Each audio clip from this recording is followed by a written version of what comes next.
Et l'autre info, Guy Birenbaum est à Rennes ce Ouais, matin. c'est Ouest France qui raconte une toute petite histoire anodine, mais qui dit pas mal notre société. L'histoire d'un Rennais qui est resté bloqué 8 heures dans sa salle de bain. Mais comment, le pauvre? Alors, on est vendredi 10 juin. Ce monsieur qui redit du sort, vous allez comprendre pourquoi, est conseiller clientèle d'une marque de téléphonie, a un très sévère lumbago. Alors, il y avait un médecin, un ostéopathe, la douleur est là. Le vendredi matin, un médecin, un autre vient chez lui, lui prescrit une ordonnance. Il peut même pas aller chercher les médicaments tellement il a mal. Il décide d'aller faire un petit brin de toilette dans sa salle de bain. Il est debout, devant son lavabo. Et là, le coup de poignard dans le dos, la douleur qu'on connaît pour ceux qui ont déjà eu un lumbago, il ne peut plus bouger, il reste debout. Le téléphone, évidemment, est dans la pièce d'à côté. Il ne peut pas l'atteindre, il a peur de tomber, il a peur de ne pas pouvoir se relever. Il entend là des bruits dans le couloir, il crie à ce moment-là pour que quelqu'un vienne l'aider. En plus, sa porte d'entrée est ouverte et sa salle de bain, la porte de sa salle de bain aussi est ouverte, donc on peut l'entendre à l'extérieur.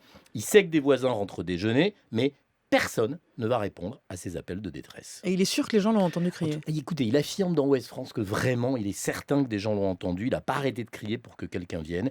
Il a entendu des gens passer plusieurs fois devant son appartement. Il est sûr qu'il l'entendait, mais jamais personne n'est venu. Les heures défilent, il reste debout, il crie.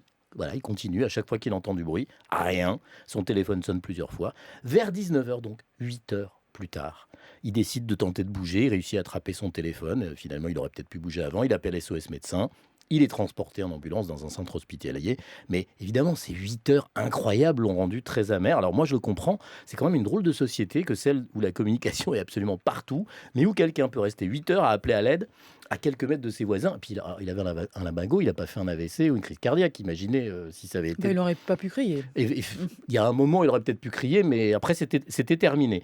Alors voilà, alors Georges Bernard Shaw, le grand auteur, a bien décrit cette indifférence dans Le Disciple du diable. Il écrit: le pire péché envers nos semblables, ce n'est pas de les haïr, mais de les traiter avec indifférence. C'est là l'essence de l'inhumanité. C'est une petite histoire, mais je trouve qu'elle dit bien les choses.